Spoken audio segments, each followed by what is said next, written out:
tụi lót tiêu ơi. Chị chưa bên tới bên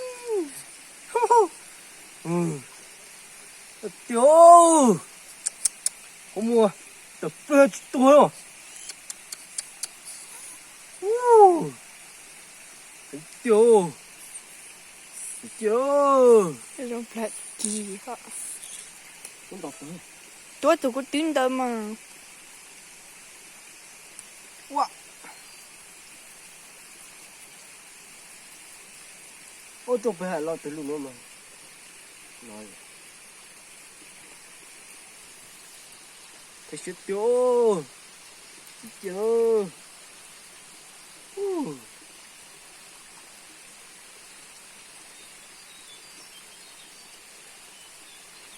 ui tới cửa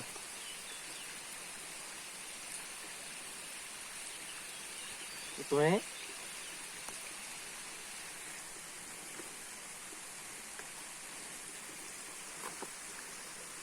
Nhớ cái đẹp bố. cái khâu địa vào đó mong thủ mong về đó cái khâu địa hộ cái sao chụp bún ra nó chạy rồi cái khâu nhất Tới tổ.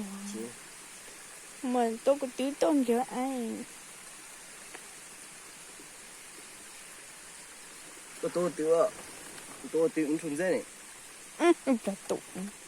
tôi Tụ. đúng à tôi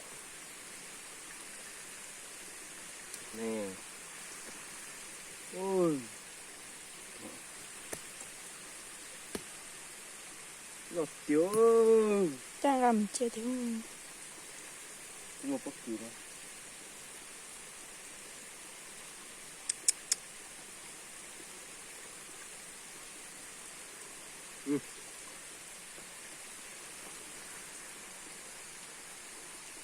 một xe ở trong này đấy này đâu Đi lùi ban chơi tao mỏ. đấy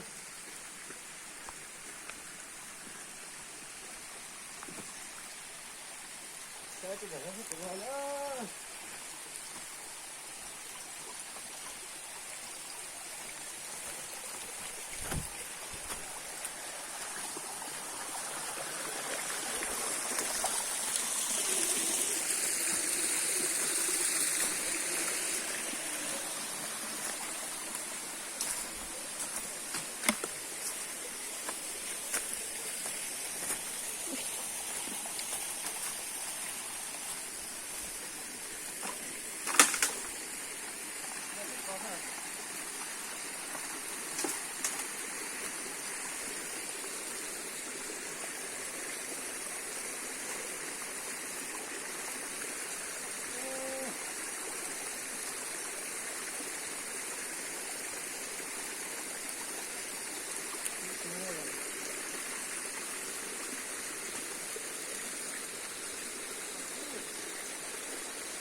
Hả? Chứ bù lè. Sao?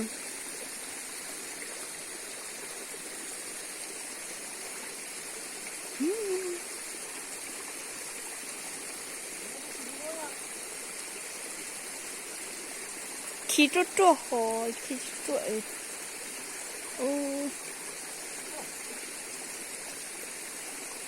lọt tiêu.